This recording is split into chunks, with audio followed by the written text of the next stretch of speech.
Both of you choose your projects very carefully. What was it about Argo that made you want to be in it? Well, you saw the film. That was what made us want to be in it. That was the script we were given, and it was a fantastic script, and you don't turn it down. Plus, Ben's last two movies were terrific, so that led me to think that he knew what he was doing. What did you think then about the script when you first read it? Did it surprise you? Yeah, for one thing, it's a terrific story, and with the added knowledge that it really happened, you can't make this up. So I really wanted to be involved with it at that point. It just a terrific story. Lots of what you And he call never played a suspense. makeup man before. No. He always wanted to play a makeup man. I might get into the union now. And Alan, what did you think when you read it? Same, I suppose, the same thing. Films like this don't come along very often. Scripts, you got to say yes. So I wanted to ask you about your characters. Who are they in your eyes? Who's John and who's Lester? My character, John Chambers, was the first man to win an Academy Award for makeup. He was at the vanguard of, in the late 60s when prosthetics were coming into heavier use. He invented the makeup for the Mission Impossible things, which he apparently used in real life with the CIA. That style of makeup that has to be very believable, but at the same time he can remove it very quickly. Invented the makeup for Planet of the Apes, and Spock's ears. And he was kind of the godfather of all these new style of makeup men that they're so realistic now, and they rely so very much on prosthetics. And he had a double life. He would help the Central Intelligence Agency. I don't know how that got started or what happened, but he would serve his country doing what he loved to do and what he did best. It's hard to. John wouldn't want this said about him particularly. He's a very modest guy. He says, but before we started the movie, he spent 4 months with his left hand in liquid latex and his right hand making secretive phone calls to people at the same time. He wouldn't want that to be talked about, but it's true. And Alan, what can you tell us about Lester Siegel? I can tell you nothing. He was a real guy, and I did some research on him and found out that whoever wrote the script paid no attention to the research, so I abandoned my research and just played Jack Warner.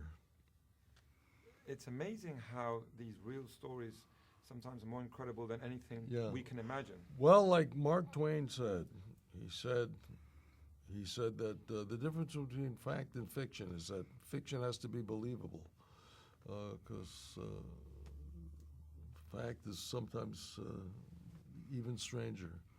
I read a quote from him that, you goddamn little hillbillies, get off my lawn.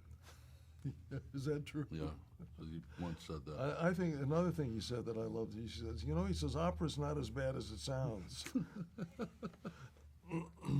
John, what do you think about that? How sometimes real life can go much further? Well, you could not make this up. Somebody did make it up. Yeah, somebody made it up. A lot of people made it up. You're proving me a liar. You're calling me a liar. No. It didn't just happen. Yeah. Tony Mendez made it up. Yeah, Tony Mendez, the author of everything. Yeah. How much did you both know about this before getting involved in this project? I didn't know about it. I'm an actor. I don't read the newspapers. You read your reviews? You read the Variety? I tried not to. It's in the Variety. I didn't know anything about it until I read the script. And I'm wondering, how much did you enjoy playing these characters, which have also a great sense of humor, I felt, and that was very important in the movie. Well, my favorite pocket, if there is such a thing, is to play serious comedy. Is comedy in which there's an underlying importance to an event, and not just slapstick silliness. That's my favorite kind of thing, and this falls right into that category. for you, John? I was speaking. I was speaking for John. Thanks. I'm sorry, I forgot the question. How much did you enjoy playing these characters? Oh, and very how- much so. It was one of those films where you enjoy going to work every day, and I couldn't wait to get to work every day. So I knew that was a good sign. Everybody was pulling together just to tell this great story. When people see the movie, they're going to think, what these guys are saying about Hollywood, is that true? Would you say it was accurate? Well, you could have gone even further. I'm just wondering. Yeah, it's pretty accurate. I think it chews up a lot of people. I mean, the only thing I say about Hollywood at all is when I'm sitting on the steps with Ben, and he asked me what my family life is like, and I tell him it's terrible. And it can, if you're not really careful, completely eat you up and chew you up and spit you out. And I think that's absolutely true. Yeah, it was a great moment. He's been a terrible father. Do you have kids? Yeah. And Ben could see it happening to him in his business. Yeah. Or Ben's character could. And in your opinion, John, the portrayal you give of Hollywood, would you say it's accurate? As far as I know, I try to keep myself divorced from any stuff like that. Some by choice, mostly. I haven't been invited to the party, so I really I think don't know. It everybody seemed feels pretty like accurate. I don't think anybody feels like they've been invited to the party. I feel like everybody feels like an. But it says feels like everybody with me sometimes.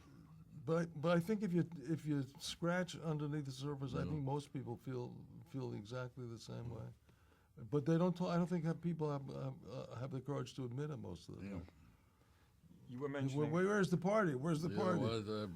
What's wrong with me? Yeah. Alan, you were mentioning that scene with Ben. It's quite extraordinary to work with an actor that at the same time is directing a movie. That's not something that happens all the time. What was that experience like for both Well, of I you? told him not to look at me. I told Ben, don't look at me ever when we're acting together, because I don't know whether you're acting or directing. And I don't want to be having the eyes of the director. No, I'm not. He's meticulous, but he's also easygoing and supportive. So it wasn't Easygoing and supportive because he's so meticulous. Yeah. Because everything was so well prepared for and thought out. And well, he's a terrific storyteller. Yeah, I mean, everything was very richly detailed. And then when you finally saw the film, what did you guys think? I was blown away. I was on the edge. It was better than the script, and the script is great. He was on the edge of my seat. Yeah, I was. That's how much. And I knew what was going to happen. How far on the edge he was. Yeah, I'm an edgy guy.